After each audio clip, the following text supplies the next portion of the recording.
الحمد لله رب العالمين والصلاة والسلام على سيد الأنبياء والمرسلين أما بعد وأعوذ بالله من الشيطان الرجيم بسم الله الرحمن الرحيم تفسیر قرآن کے حوالے سے ہمارا سلسلہ جاری ہے اور سورہ انعام سے درس قرآن کا سلسلہ جاری و ساری تھا. آج اس کو مزید آگے بڑھاتے ہیں. ارشاد باری تعالیٰ ہوا أَلَمْ يَرَوْا كَمْ أَهْلَكْنَا مِنْ قَبْلِهِمْ مِنْ قَرْنٍ مَكَّنَّاهُمْ فِي الْأَرْضِ مَا لَمْ نُمَكِّنْ لَكُمْ وَأَرْسَلْنَا السَّمَاءَ عَلَيْهِمْ مِدْرَارًا وَجَعَلْنَا الْأَنْهَارَ تَجْرِي مِنْ تَحْتِهِمْ فأهلكناهم بذنوبهم وأنشأنا من بعدهم قرنا آخرين. ترجمہ: کیا انہوں نے نہیں دیکھا کہ ہم نے ان سے پہلے کتنی قوموں کو ہلاک کر دیا. انہیں ہم نے زمین میں وہ قوت و طاقت عطا فرمائی تھی جو تمہیں نہیں دی، اور ہم نے ان پر موسلادھار بارش بھیجی اور ان کے نیچے نہریں بہا دی. پھر ان کے گناہوں کی وجہ سے انہیں ہلاک کر دیا اور ان کے بعد دوسری قومیں پیدا کی.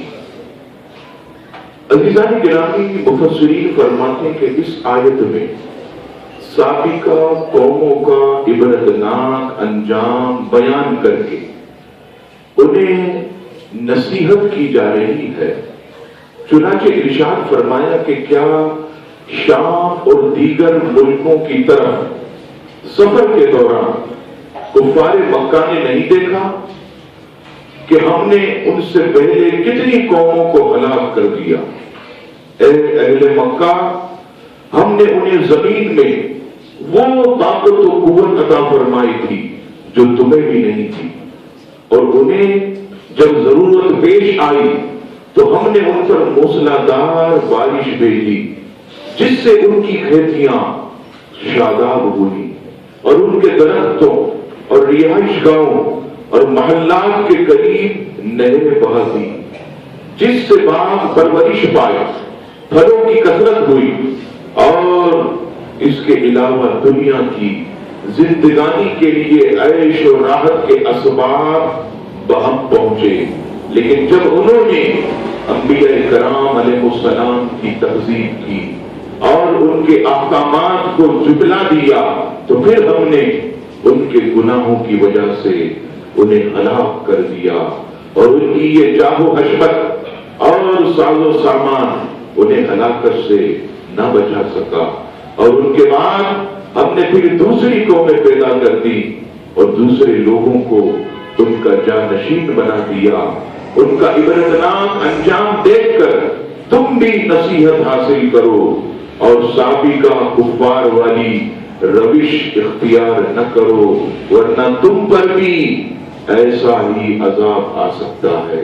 عزیزان گرامی، اگر آپ دنیا کا سفر کریں اور یمن کی طرف اگر آپ جائیں تو یمن میں ایک شہر ہے، بالکل چھوٹی سی ایک وادی جس کا نام منا یا منا، دونوں میں سے ایک. وہاں ایک قوم سبا آباد تھی. آج آپ جائیں، مٹی کا ڈھیر بنا ہوا، ہر طرف ریت ہی ریت، مٹی مٹی نظر آتی ہے. ایسا لگتا ہے کہ یہاں کوئی کبھی بستا ہی نہیں تھا. لیکن اللہ اکبر، علامہ آلوسی رحمۃ اللہ علیہ تفسیر روح المعانی میں فرماتے ہیں کہ یہ ایسا خوبصورت خطہ تھا ایک وقت میں، اور اتنی صفائی اور ستھرائی کہ سانپ بچھو اور پسو تو درکنار وہاں مچھر اور مکھی بھی نظر نہیں آتی، اتنی صاف ستھری وادی، اور اللہ اکبر ایسے ایسے پھل رب کریم نے انہیں عطا کیے کہ کہیں اور ایسے پھل عزیزان گرامی نہیں ملتے تھے۔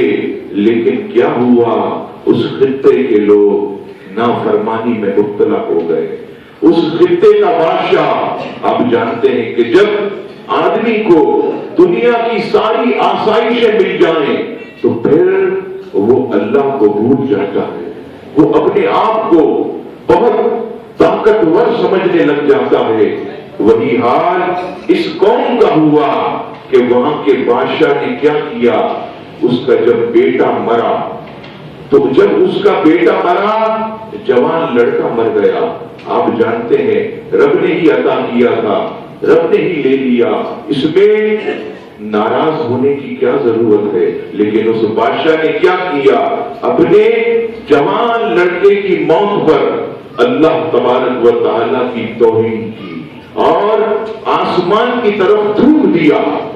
اب جب آسمان کی طرف تھوکا، اللہ کی توہین کی، اور وہاں کے لوگوں نے جب اللہ کی نافرمانی کی، اور کرم کتنا کیا تھا اللہ نے، باغ بھی دیے، پھل بھی دیے، خوبصورت نہریں بھی دی، اور صفائی اور ستھرائی بھی دی، اور 13 انبیاء کرام کو بھیجا گیا، 13 انبیاء ان کی ہدایت کے لیے۔ لیکن جب بادشاہ نے یہ حرکت کی، قوم نے نافرمانی کی، تو آپ جانتے ہیں کہ اللہ تبارک و تعالیٰ نے جلال فرمایا، اور اس چاروں طرف پہاڑی کے بیچ میں ایک خوبصورت دریا بہتا تھا، اور اس دریا کے چاروں طرف مضبوط بند باندھے ہوئے تھے کہ کہیں پانی اس وادی میں داخل نہ ہو جائے۔ آپ جانتے ہیں کہ رب کریم کے نزدیک کوئی چیز آڑ نہیں ہے۔ اللہ تبارک و تعالیٰ نے چوہے کو حکم دیا کہ جاؤ، اب یہ چوہے نکلے، اور اس دریا کے آس پاس جتنے بھی بند تھے ان میں انہوں نے سوراخ کرنا شروع کیا، اور جب انہوں نے سوراخ شروع کر دیا تو بتدریج وہ پانی جو ہے باہر آنا شروع ہوا۔ اتنی زور سے اور اتنی تیزی سے یہ پانی باہر آیا کہ آنن فانن میں پوری آبادی نیست و نابود ہو گئی، پوری آبادی جو ہے وہ بسر ہو گئی۔ اور آج اگر اس شہر میں آپ جائیں تو عزیزان گرامی مٹی اڑ رہی ہے، ریت کا ڈھیر بنا ہوا ہے۔ یہ سب کیوں ہوا؟ یہ صرف اور صرف اللہ کی نافرمانی کی وجہ سے، ان کے انبیاء کی انہوں نے تکذیب کی، اس کی وجہ سے۔ آپ جانتے ہیں رب تعالیٰ اگر نعمتیں دیتا ہے تو لینا بھی جانتا ہے۔ عزیزان گرامی ہمیں سوچنا چاہیے، قرآن مجید میں اسی لیے فرمایا کہ تم سابقہ ان کی عبرتناک انجام کو دیکھ کر تم ان سے نصیحت حاصل کرو، تم اللہ کی نافرمانی کی طرف نہ بڑھو۔ اسی طرح قرآن مجید میں حضرت صالح علیہ السلام کی قوم کا واقعہ ملتا ہے۔ صالح علیہ السلام کی قوم نے حضرت صالح علیہ السلام سے کہا کہ آپ ہمیں ایک معجزہ دکھائیں۔ صالح علیہ السلام نے کہا کون سا معجزہ؟ کہا آپ ہمیں وہ معجزہ دکھائیں کہ فلاں پہاڑ سے خوبصورت اونٹنی پیدا کریں، اور وہ اونٹنی حاملہ ہو کر پہاڑ سے نکلے۔ اب آپ جانتے ہیں اللہ کے نبی کے لیے کیا مشکل ہے، وہ تو اللہ کے نائب ہوتے ہیں، اشارہ کر دیں رب کریم ان کی عزیزان گرامی جو ہے باتوں کو پورا کرتا ہے۔ صالح علیہ السلام نے سامنے ایک پہاڑ کی طرف اشارہ کیا، بس آپ کا اشارہ کرنا تھا کہ حاملہ خوبصورت اونٹنی اس پہاڑ کے اندر سے نکلا۔ تو اللہ اکبر، جب یہ اونٹنی نکلی صالح علیہ السلام نے کہا ایک وہاں پر تالاب تھا، اس کے اندر پانی بڑا بھرپور ہوتا تھا، سارے لوگ جتنے بھی حضرت صالح علیہ السلام کے قوم کے لوگ تھے وہاں سے پانی لیتے تھے۔ حضرت صالح علیہ السلام نے کہا دیکھو ایک معاہدہ کرنا ہوگا، وہ معاہدہ یہ ہے کہ ایک دن تم پانی پیو گے اور ایک دن میری یہ اونٹنی پانی پی۔ اور جس دن اونٹنی پانی پیے گی تم لوگ پانی نہیں پیو گے۔ اب جو ہے اس معاہدے پر ساری قوم تیار ہو گئی، ٹھیک ہے ایک دن ہم پانی پیئیں گے، ایک دن آپ کی اونٹنی پانی پیے گی۔ اب یہ کچھ دنوں تک تو یہ سلسلہ چلتا رہا، لیکن عزیزان گرامی اس قوم نے نافرمانی کی، اور کیا ہوا؟ وہ قوم جس دن صالح علیہ السلام کے اونٹنی کے پانی پینے کی باری تھی اس دن انہوں نے پانی حاصل کرنا شروع کیا، اور پھر کیا ہوا؟ ان میں سے ایک شریر شخص اس نے مشورہ دیا کہ ہم ایک کام کرتے ہیں کہ صالح علیہ السلام کی اونٹنی کو قتل کر دیتے ہیں، یہ رہے گی نہیں اور ہمیں جو ہے روزانہ وافر مقدار میں جو ہے وہ پانی ملتا رہے گا۔ اب اس شریف شخص نے جب لوگوں سے مشورہ کیا تو لوگ تیار ہو گئے، اور پھر کیا ہوا؟ حضرت صالح علیہ السلام کی اونٹنی کے پاؤں کاٹے گئے اور اس کے بعد اس کو ذبح کیا۔ بس یہ کرنا تھا، یوں سمجھ لیجئے کہ اللہ کے غضب کو انہوں نے دعوت دی، رب کریم کے عذاب کو انہوں نے دعوت دی، اور آپ حیرت میں پڑ جائیں گے ایسا رب نے جلال فرمایا کہ وہ جتنی بھی پوری کی پوری بستی تھی، نہ جانے کتنے لوگ وہاں رہتے تھے، فرشتوں کے ذریعے اس پوری بستی کو الٹ پلٹ کر دیا، آنن فانن میں راؤ کا ڈھیر بنا دیا۔ حضرت صالح علیہ السلام اور ان کے ماننے والے محفوظ رہے، باقی جتنے بھی نافرمان تھے سب کے سب تباہ و برباد ہو گئے۔ آپ اور آگے جائیے تو حضرت لوط علیہ السلام کا ذکر ہمیں ملتا ہے۔ حضرت لوط علیہ السلام عزیزان گرامی اللہ تبارک و تعالی کے بہت برگزیدہ نبی ہیں۔ اب کیا ہوا؟ ان کی قوم بڑی خوشحال تھی، کسی چیز کی کمی نہیں تھی، ہر طرف سے مال و اسباب، ہر طرف سے ہر چیز کا آنا کوئی دشوار نہیں تھا، بہت خوشحال قوم تھی۔ آپ جانتے ہیں کہ جب خوشحال قوم ہوتی ہے تو پھر ایک دوسرے کے گھروں پر دعوت کی جاتی ہے، میں اس کے گھر چلا جاؤں مہمان بن کے، وہ میرے گھر مہمان بن کر آئے، میں انہیں اچھا کھانا کھلاؤں، وہ مجھے اچھا کھانا کھلائیں۔ قوم نے بھی یہ کیا کہ مہمان بن کر جو ہے ایک دوسرے کے گھر جانے لگے، اور مہمان نوازی سے بالآخر کیا ہوا؟ وہ تنگ آ گئے، تھک گئے، اور تھک کر انہوں نے مہمان نوازی ترک کر دی۔ اب آپ جانتے ہیں کہ شیطان انسان کا سب سے بڑا دشمن ہے۔ شیطان نے کیا کیا؟ حسین و جمیل لڑکے کی صورت میں آیا اور صالح علیہ السلام کی قوم کے یہاں مہمان بن گیا، اور معاذ اللہ ثم معاذ اللہ شیطان جو کہ حسین و جمیل لڑکے کی صورت میں آیا، اس نے صالح علیہ السلام کی قوم کو بدکاری سکھائی، زنا سکھایا۔ اب پوری قوم جو ہے یہ بدکاری کی طرف آمادہ ہوئی۔ حضرت صالح علیہ السلام سمجھاتے رہے کہ دیکھو یہ اللہ کے غضب کو دعوت دینا ہے، رب کریم کے ارشاد کو تم پامال کر رہے ہو، ایسا مت کرو، یہ سیدھا تمہیں جو ہے دوزخ کی عذاب کی طرف لے جائے گا۔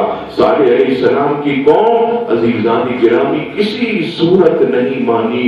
اب آپ جانتے ہیں اللہ تبارک و تعالی سب سے پہلے اتمام حجت کے لیے قوم کو آگاہ کرتا ہے کہ باز آ جاؤ۔ تو کیا ہوا؟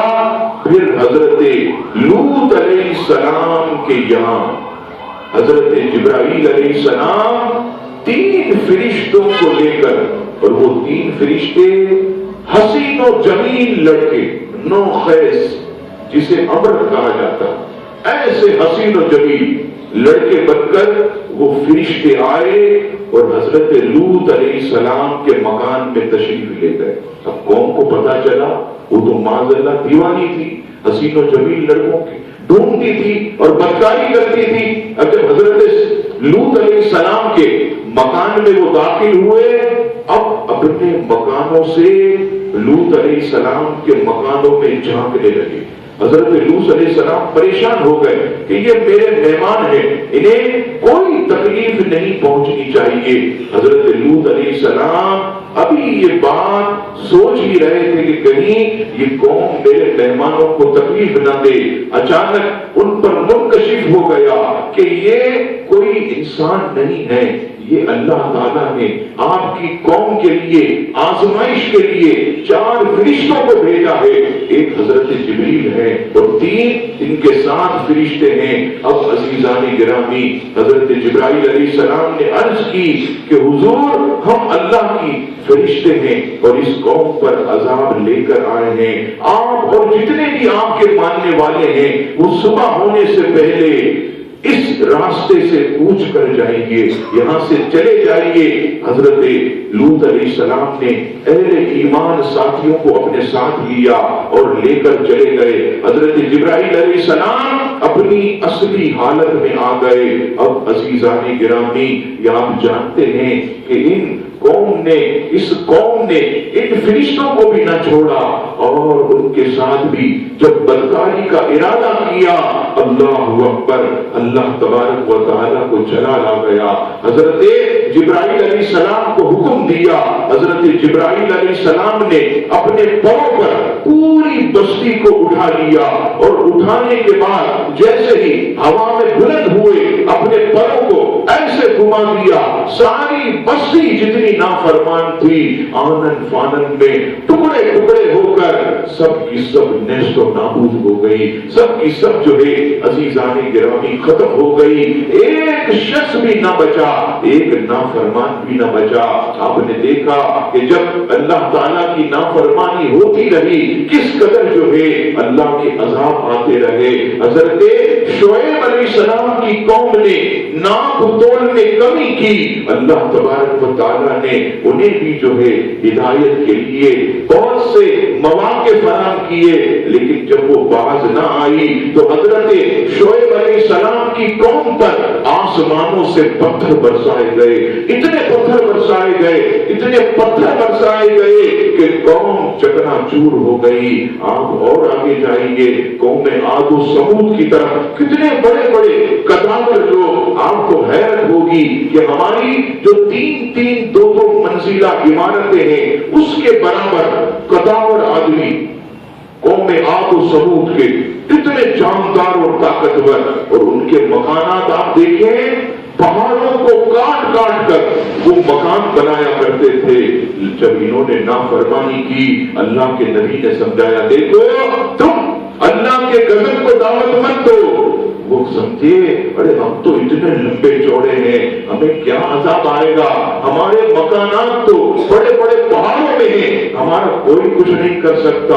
اب عزیزان گرامی، اللہ کے نبی نے حجت قائم کر دی اور وہ تشریف لے گئے۔ اب دیکھیے اللہ تعالیٰ نے ہوا کو حکم دیا، ہوا جا اور ان پر عذاب ڈال دے۔ اتنی زور سے ہوا چلی، اتنی تیزی سے ہوا چلی کہ ایک عاد و ثمود کا وہ شخص جو کئی منزل تک لمبا چوڑا اور قدامت تھا، ہوا نے اٹھا کر پہاڑ پر اس طرح دے مارا اور گر کر اس کی ہڈی کے ٹکڑے ٹکڑے ہو گئے۔ سارے مکانات جو بڑے بڑے پتھروں کے بنے ہوئے تھے سب نیست و نابود ہو گئے، اور آنن فانن میں وہ قوم نشان عبرت بن گئی۔ عزیزان گرامی، آج بھی قوم عاد و ثمود کے ہمیں آثار ملتے ہیں، اور رب یہی فرماتا ہے کہ تم ان کو دیکھ کر نصیحت حاصل کرو کہ انہوں نے جب ہماری نافرمانی کی، ہمارے رسول کی تکذیب کی، تو ہم نے جو ہے ان پر کیسے کیسے عذاب نازل کیے۔ حضرت نوح علیہ السلام کا عذاب تو آپ جانتے ہیں کہ کس طرح جو ہے انہوں نے اپنی قوم کو سمجھایا، بڑی تکلیفیں اٹھائیں، 950 برس تک آپ جو ہے بغیر چپل کے بڑی تکلیفیں اٹھا کر قوم کی طرف جاتے، کہتے اللہ کی طرف آ جاؤ، نافرمانی کو چھوڑ دو۔ قوم نہیں مانتی تھی، بڑی کوششیں کی، 950 برس آپ نے تبلیغ دین کی، لیکن مسلمان ہونے والوں کی تعداد، آپ پر ایمان لانے والوں کی تعداد، کسی نے 70 لکھی، کسی نے 80 لکھی، کسی نے 90 لکھی، اس سے زیادہ آپ پر لوگ ایمان نہ لائے۔ آپ تھک ہار کر اللہ کی بارگاہ میں دعا کرتے، مولا ان پر اپنا عذاب ڈال، اے مولا یہ ہدایت والے نہیں ہیں، ان کے جو پشتوں میں اولادیں ہیں ان ان کی ماؤں کے شکم میں جو اولاد ہے، اے مولا یہ بھی کبھی بھی ہدایت کی طرف نہیں آئے گی، اپنا عذاب نازل فرما۔ رب نے فرمایا نوح ایک سفینہ تیار کرو، تم ہو تمہارے چاہنے ماننے والے اس میں سوار ہو جاؤ۔ سارے چاہنے ماننے والے سوار ہو گئے، وہ سفینہ اللہ اکبر تیار ہوا۔ قوم ہنسنے لگی، کہنے لگی ارے نوح یہ سفینہ جو تم نے تیار کیا ہے، ارے پانی تو کہیں نظر نہیں آ رہا، اسے چلاؤ گے کہاں؟ معاذ اللہ مذاق اڑانے لگی۔ عزیزان گرامی، اور جب حضرت نوح علیہ السلام نے اللہ کے عذاب کا ذکر کیا تو کہنے لگی نوح علیہ السلام آپ کیا کہتے ہیں کہ طوفان آئے گا، پانی کا عذاب آئے گا؟ ارے ہم تو پہاڑوں پر چڑھ جائیں گے، ہم پہاڑوں کی چوٹیوں پر چلے جائیں گے۔ لیکن آپ جانتے ہیں کہ اللہ کا عذاب کتنا شدید ہوتا ہے۔ ایک تندور کے اندر سے پانی نکلنا شروع ہوا اور اتنا خطرناک یہ طوفان چلا کہ 6 مہینے تک بڑے بڑے پہاڑ جو لمبے چوڑے تھے ان کے اوپر سے پانی کا بہاؤ اتنا تیزی سے گزرا کہ ساری نافرمان قوم نیست و نابود ہو گئی۔ عزیزان گرامی، آپ ذرا سوچئے کہ ہم نبی پاک علیہ السلام کے غلام ہیں۔ آج آپ دیکھیے لوط علیہ السلام کی قوم میں جو فیل ہوتا تھا اس قوم میں بھی وہ فیل ہے۔ شعیب علیہ السلام کی قوم میں جو نام توڑ میں کمی کی جاتی تھی آج ہمارے یہاں بھی یہ گناہ ہو رہا ہے۔ آج جو پچھلی امتوں میں جتنے بھی گناہ ہوتے تھے اس امت میں وہ آج موجود ہیں۔ ہم پر عذاب کیوں نہیں آتا؟ ہم پر اجتماعی عذاب کیوں نہیں آتا؟ وہ اس لیے کہ میرے آقا نے یہ دعا کی تھی کہ مولا میری امت پر کبھی بھی اجتماعی عذاب مت بھیجنا۔ اس لیے شاعر کہتا ہے کہ یہ سب تمہارا کرم ہے آقا کہ بات اب تک بنی ہوئی ہے۔ اور جب کفار کہتے تھے کہ اے محمد صلی اللہ علیہ وسلم اگر ہم نافرمان ہیں تمہارے خدا کو نہیں مانتے تو رب اپنا عذاب ہم پر کیوں نہیں بھیجتا؟ نبی پاک علیہ السلام جب یہ سنتے تو رنجیدہ ہوتے۔ قرآن مجید فرقان حمید میں رب فرماتا ہے معبود ہم ان پر عذاب کیسے بھیجیں؟ پیارے تم ان میں جلوہ کرو، تم ہو، تمہارے جیسا محبوب ہے، تمہارے جیسا سونا ہے، تو ہم ان پر عذاب کیسے بھیج سکتے ہیں؟ اور آپ دیکھیے عزیزان گرامی، ہر گناہوں میں ملوث ہونے کے باوجود ہم پر عذاب نہیں آتا۔ لیکن ایک بات ضرور ہے کہ آج ٹکڑوں ٹکڑوں میں عذاب ضرور آ رہا، الگ الگ چھوٹے چھوٹے عذاب یہ ہم پر آ رہے ہیں، اس لیے کہ ہم اب بھی وقت ہے اللہ کی بارگاہ میں رجوع کریں، حضور علیہ السلام کے فرامین کو اپنا لیں۔ اور آپ دیکھیے دنیا اسلام پچھلے دیکھیں آپ چن چن کر مسلمانوں کو قتل کیا جاتا، اور دنیا میں اس وقت روزانہ آپ اعداد و شمار لگا لیں تقریباً 500 سے 600 سے 1000 تک پوری دنیا میں روزانہ مسلمان شہید ہو رہا۔ یہ کیا ہے؟ یہ سب ہمارے گناہوں کی وجہ سے۔ آج ہم نے جب اللہ کی نافرمانی کی، حضور علیہ السلام کے ارشادات کو پامال کیا، ہمیں چن چن کر عالم کفار قتل کر رہا ہے، کوئی مددگار نہیں آ رہا۔ آج آپ دیکھیے بیت المقدس اس پر یہودیوں کا قبضہ ہے، اور کہا جاتا ہے 1 ارب 10 کروڑ مسلمان لیکن ایک قبلہ اول کو آزاد نہیں کرا سکتے، ایک کشمیر کو آزاد نہیں کرا سکتے، ایک فلسطین کو آزاد نہیں کرا سکتے۔ اور ابھی آپ دیکھیں شام میں کیا ہو رہا ہے اور کیسا خطرناک امریکہ نے حملہ کیا۔ عزیزان گرامی کہ بتایا جاتا ہے کہ ایئرپورٹ پر جو حملہ ہوا ایسی خطرناک آکسیجن پھینکی گئی، میڈیا اور آپ دیکھیں پتہ چلے کہ اتنی خطرناک آکسیجن کے چھوٹے بچے نہ ان کو موت آ رہی ہے نہ وہ سکون سے بیٹھ رہے ہیں، ان کی سانس اکھڑ رہی ہے، بے چینی ہو، منہ کھول کے بچے چھوٹے چھوٹے شام کے، وہ نہ انہیں موت آ رہی ہے، ایسے تڑپ رہے ہیں۔ آپ دیکھیے اگر یہ وقت کبھی ہم پر آیا ہم کہاں جائیں گے؟ ہم کس کے پاس جائیں گے؟ آپ آج ذرا غور کیجئے کہ ہم رات دن اللہ کی نافرمانی تو کرتے ہیں، کہیں ہم پر ایسی مشکل آئی، ایسی آزمائش آئی ہم کسے آواز دیں گے؟ عزیزان گرامی ضرورت اس عمل کی ہے کہ آج ہم سچی توبہ کریں، اللہ کی بارگاہ میں چلتے پھرتے اٹھتے بیٹھتے توبہ کا سلسلہ جاری رکھیں اور اللہ کی عذاب سے پناہ مانگتے رہیں اور ان مسلمانوں کے لیے بھی دعا کرتے رہیں کہ مولا ان کی بھی مشکل کو آسان کر دے، ان پر بھی اپنی مدد اور اپنی نصرت جو ہے وہ بھیج، غیب سے عطا فرما، یہ دعا بھی کرتے رہیں اور اللہ کی بارگاہ میں سچی توبہ کرتے رہیں۔ یہی حکم ہمیں قرآن مجید سورہ انعام کی آیت نمبر عزیزان گرامی 6 میں دیا گیا کہ تم پچھلی قوموں کے حال کو دیکھ کر عبرت حاصل کرو، نصیحت حاصل کرو اور اپنے نبی کے ارشادات پر عمل کرو۔ اللہ تبارک و تعالی ہم سب کو نبی پاک علیہ السلام کی سچی غلامی نصیب فرمائے، تو جب تک زندگی ہے غلامی مصطفیٰ میں زندہ رکھے اور اسی غلامی میں موت عطا فرمائے۔ وما علینا الا البلاغ المبین۔